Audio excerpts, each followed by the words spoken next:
नमस्कार बच्चों, expert knowledge academy में आप सभी का स्वागत है। आज की वीडियो में हम लेकर आए हैं संस्कृत माधुरी कक्षा 6 में पंचमः पाठः पंचमी विभक्ति अपादान कारकम। इसका बच्चों हमने हिंदी अनुवाद करा दिया है। आज हम इसका एक्सरसाइज अर्थात अभ्यास प्रश्न कंप्लीट करने जा रहे हैं।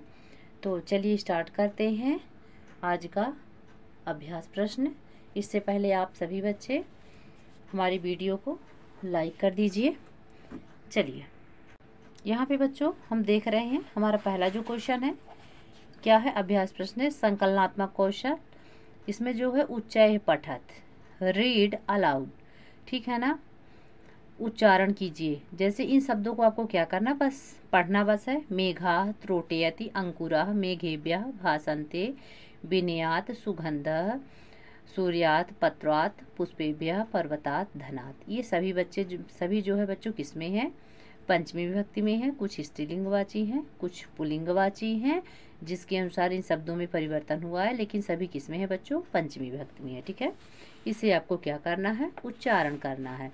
फिर देखिए सस्वर श्लोको उच्चारणम कुरुत, सस्वर श्लोकों का उच्चारण कीजिए। ठीक है ना, रिसार्ट द श्लोक, इसको आपको क्या करना है, जो आपके चैप्टर में श्लोक है उसे आपको पढ़ना है, इसमें भी कुछ नहीं करना है। ये भी क्वेश्चन हमारा इस लिखने वाला नहीं है। अब यहाँ से चलिए स्टार्ट करते हैं। तो इसमें जो हमारा पहला थर्ड नंबर जो क्वेश्चन है बच्चों, समुचित विकल्पेभ्यः पदम चित्वा लिखत, मतलब जो उचित शब्द हैं, सही शब्द हैं, उन्हें चुनकर लिखना है। किससे, ये जो ब्रैकेट बना हुआ है बॉक्स में, तो लिखा है फलम कस्मात पतति, फल जो है किससे गिरते हैं, पतत यानी होता है गिरते हैं। पतत में कौन सी धातु है बच्चों, पत धातु है, जिसका अर्थ होता है गिरना।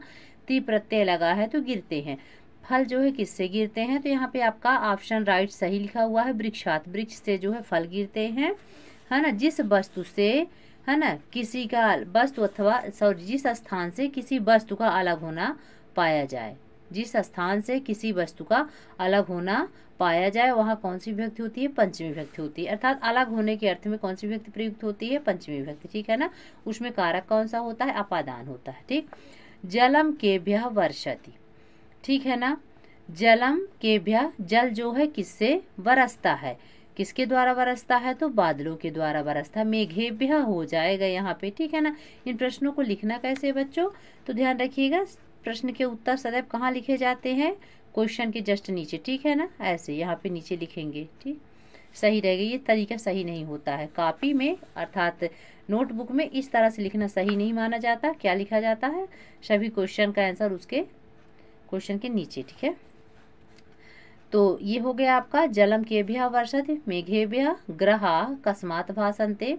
ग्रह जो है किससे चमकते हैं, तो सूर्य से चमकते हैं। सूर्य के प्रकाश से ही ग्रह क्या होते हैं, चमकते हैं। सारे ग्रह जो होते हैं वो सूर्य के प्रकाश से ही क्या होते हैं, प्रकाशित होते हैं। उन्हीं का प्रकाश लेकर ग्रह जो है तो रात में टिमटिमाते हैं। ठीक है, फिर देखिए पर्वतात का निर्गछत, पर्वते, पर्वत से क्या निकलती है, तो पर्वत से नदी निकलती है। ठीक है ना, फिर सुगंध केभ्यः आगच्छत, खुशबू कहाँ से आ रही है, तो हो जाएगा पुष्पेभ्यः। ठीक है ना, सुगंध जो है फूलों से आ रही है। इसके बाद देखिए यहाँ पे क्या लिखा है, क्रमानुसार रिक्त कोष्ठ के पदानि लिखत, क्रम के अनुसार खाली जो कोष्ठक वाले शब्द हैं उनमें आपको भरना है। जैसे यहाँ पे लिखा है अन्नात् भवन्ति, तो यहाँ पे देखिए सबसे पहले यहाँ पे क्या हो जाएगा, भूतानि हो जाएगा। अब ये जो शब्द है पर्जन्यात, कर्म समुद्भवा, अन्नात, यज्ञात, तो इसका क्या हो जाएगा, देखिए यहाँ पे क्या लिखा है, अन्नात भवन्ति।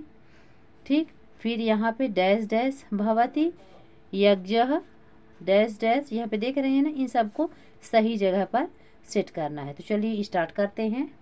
चलिए क्रम से देख लेते हैं। ठीक है, तो सबसे पहले यहाँ पे क्या हो जाएगा, भूतानि अन्नात् भवति, अन्न संभवा पर्जन्यात् भवति। फिर ऐसे इस तरह से चल रहा है। ठीक है ना, इस तरह से। ठीक, तो पहला हो जाएगा क्या, अन्ना भूतानि अन्नात् भवति, अन्न संभव पर्जन्यात् भवति। फिर हो जाएगा पर्जन्य यज्ञात हो जाएगा, यहाँ पे लिखा हुआ है, थोड़ा मिस्टेक हुआ, देख लीजिए, यज्ञात भवति यज्ञः कर्म समुद्भवः अस्ति। अर्थात कहने के ये हुआ कि जो सभी प्राणी होते हैं तो किससे उत्पन्न होते हैं, अनाज से, अन्न से उत्पन्न होते हैं, अर्थात अनाज से ही वो जीते हैं। और फिर पर्जन्य, पर्जन्य यानी होता है बच्चों क्या, वर्षा, ठीक है ना। अब इसमें वर्षा पर्जन्यात लिखा हुआ, इसका अर्थ हो गया वर्षा से, यहाँ ता हो जाएगा, ठीक है ना। पर्जन्यात तो क्या कर रहा है, वर्षा से जो है तो क्या होती है, अन्न की उत्पत्ति होती है ना। जब वर्षा होगी तभी अनाज होगा, ठीक।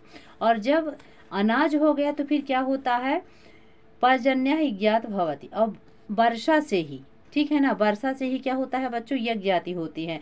और यज्ञ से ही जो है तो क्या होता है, यज्ञ जो होता है अच्छे कर्मों का फल देने वाला होता है, इस तरह से, ठीक है ना। तो ये हो गया है आपका खाली स्थान, ठीक। आगे बढ़ते हैं। यहाँ पे देखिए क्या है, मैच द कालम है, समुचित मेलनम कुरु, ठीक है। तो देखिए यहाँ पे पुष्पेभ्या के क्या हो गया, सुगंध हो गया। और हिमालयात का क्या हो जाएगा बच्चों, गंगा नदी हो जाएगा, इसका खा नंबर हो जाएगा, ठीक है, ध्यान रखिएगा। मेघेभ्या आ गया है तो मेघ से क्या हो जाएगा, ग नंबर हो जाएगा जलम, ठीक है ना। सूर्यात से क्या हो जाएगा, घ नंबर प्रकाशम हो जाएगा। विद्या से क्या हो जाएगा बच्चों, सुखम हो जाएगा, ठीक है ना। तो यहाँ पे देखिए फर्स्ट नंबर का क्या हो जाएगा, सुगंध। सेकंड का हो जाएगा गंगा नदी। थर्ड का हो जाएगा जलम। सूर्यात का हो जाएगा प्रकाश। अब विद्या का हो जाएगा बच्चों सुखम हो जाएगा, ठीक है ना। तो ये मैच द कॉलम के अंतर्गत आ गया। इसको करना क्या है, सभी जो ये वर्ड दिए उनके सामने आपको लिखिएगा। जैसे पुष्पेभ्या का यहाँ पे लिख दीजिएगा सुगंध, हिमालयात का गंगा नदी लिख दीजिएगा, मेघेभ्य का जलम सामने लिखिएगा, सूर्यात का प्रकाश लिखिएगा, विद्याया का क्या लिख देंगे, सुखम लिख देंगे, ठीक है ना। अब आगे चलिए, आगे बढ़ते हैं। रचनात्मक कौशल दिया हुआ है। रचनात्मक कौशल के अंतर्गत क्या करना है, चित्र को देखकर वाक्यों की रचना करनी है, उसमें विभक्ति का प्रयोग करते हुए, ठीक है ना। तो जैसे ये लिखा है सैनिक अस्वाद पतति, इसमें अष्टमी पंचमी विभक्ति का प्रयोग करना है। ठीक उसी तरह से क्या लिखा है, बानरः अवतरत, किससे उतर रहा है बंदा, वृक्ष से उतर रहा है। जिस स्थान से किसी का अलग मतलब उतर जाएगा, अलग छोड़ रहा है पेड़ को, तो पेड़ में कौन सी विभक्ति हो जाएगी बच्चों, पंचमी विभक्ति हो जाएगी। तो वृक्ष से हो जाएगा वृक्षात हो जाएगा, वानरः वृक्षात अवतरत, ठीक है। फिर आगे चलिए बढ़ते हैं। इसमें लिखा है कर्क वस्त्रम पतति, तो करक वस्त्र यानी क्या होता है, रुमाल जिसको बोलते हैं, हैंकी बोलते हैं ना। तो वो कहाँ से गिर रहा है, हाथ से गिर रहा है। हाथ से रुमाल अलग हो रहा है, यहाँ से अलग हो रहा है। हाथ से में, हाथ में कौन सी विभक्ति हो जाएगी बच्चों, पंचमी विभक्ति हो जाएगी। तो हाथ है तो हाथ की जगह पे क्या हो जाएगा, हस्तात हो जाएगा, क्या हो जाएगा, हस्तात हो जाएगा, पंचमी विभक्ति का प्रयोग किया। फिर इसके बाद देखिए मकर डैश डैश बह्यागच्छत्, जल है, जलम जले जलान, जलात हो जाएगा, क्या हो जाएगा।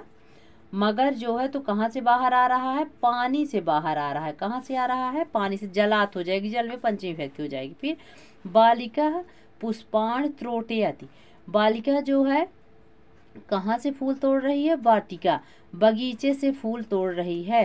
तो क्या हो जाए, वाटिकाया हो जाएगा, क्योंकि वाटिका शब्द जो है स्त्रीलिंगवाची है, तो यहाँ पे क्या हो जाए, वाटिकाया हो जाएगा, ध्यान रखिएगा, वाटिकाया, ठीक है, इस तरह से। तो बालिका जो है तो कहाँ से फूल तोड़ रही है, वाटिका से, उद्यान से फूल तोड़ रही है, ठीक। फिर आगे चलिए, यहाँ पे लिखा है मूल्य परक जो प्रश्न है, समुचित उत्तरम लिखत, पर्जन्य अर्थ, पर्जन्य का अर्थ क्या होगा, तो पर्जन्य का अर्थ अभी हमने बताया वर्षा होगा। प्राणिनः अश्य का अर्थ प्राणियों का, यहाँ किससे अर्थ है, तो यहाँ प्राण नहीं होगा, जल नहीं होगा, भूत होगा, भूतान यानी होता है प्राणी। जीवा कस्मात् उत्पन्नाः भवन्ति, जीव जो है किससे अनाज उत्पन्न करते, प्राण से नहीं, अन्न तो अन्य, वर्षा से, वर्षा से ही अनाज की उत्पत्ति होती है, ठीक है। चलिए आगे बढ़ते। कर्म समुद्भवा कहा अस्ति, कर्म जो है किससे, समुद्र मतलब कर्म का कर्म से क्या उत्पन्न होता है, किससे, कर्म जो है किससे उत्पन्न होता है, अच्छे कर्म। तो यज्ञ आदि करने से अच्छे कर्म उत्पन्न होते हैं, ठीक है। तो ये हो गया हमारा मूल्य परक प्रश्न का चौथा क्वेश्चन। यहीं से बच्चों हमारा ये पाठ समाप्त हो रहा है। नेक्स्ट वीडियो में बच्चों हम षष्ठा पाठः षष्ठी विभक्ति पढ़ेंगे। तो चलिए मिलते हैं अगली वीडियो में। तब तक आप सभी बच्चे स्वस्थ रहें, मस्त रहें, एक्सपर्ट नॉलेज एकेडमी से जुड़े रहें। धन्यवाद।